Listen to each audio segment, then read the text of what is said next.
The Japanese treat the kimono with great care.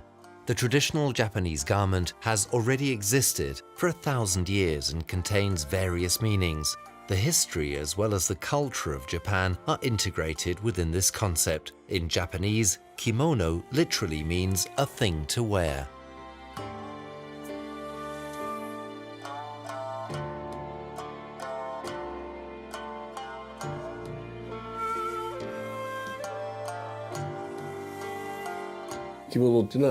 Actually, the kimono is something surprising. For example, we all begin to think about what we'll do every day. And there is an expression, to assume a serious air, literally, to set one's collar right. If Japanese people wear a kimono, it means they agree to master and adopt the rules of common courtesy, good manners, and the like.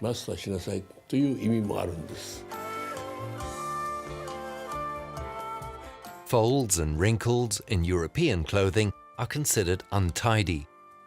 In the kimono, folds are of great significance, and they're preserved in the way it's worn. They reflect a code of behavior central to Japanese culture. The notion of education is depicted in the kimono, more precisely, in the way it's sewn. There is a parallel between the straight lines in which the pieces are stitched and the way life should be led. So kimonos provide a guideline in life. Kubota followed that guideline all his life. He did not just create the kimono in a customary sense like a craftsman. He was an artist, and each kimono he created was a picture, a true work of art.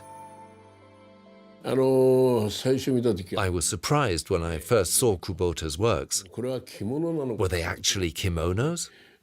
I thought they were kimono-shaped canvases.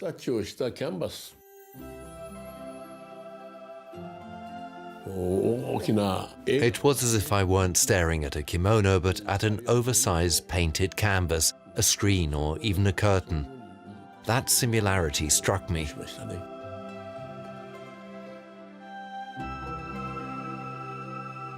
To create his canvases, Kubota applied a special technique known only to him. By pressing pieces of cloth together, he was compressing space in a way, so it would explode when it was dipped into paint.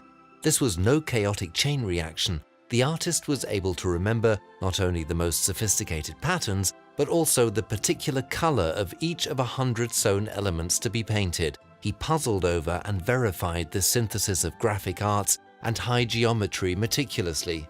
He said himself that he felt great tenderness towards his brushes.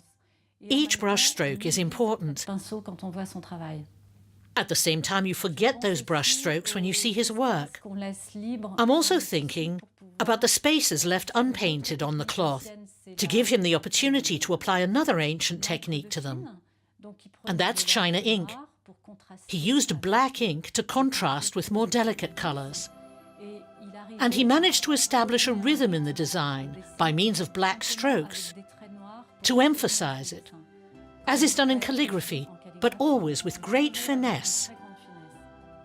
And it's absolutely sublime when you see the result. You don't know where the first or the second stroke began and where it ends. You can stand for a whole hour in front of a kimono and you'll never see two identical details. And that's what makes it extremely interesting, that search for details. And when you realize it could take Kubota a whole year to produce one kimono, you begin to understand better how he used his time making that kimono.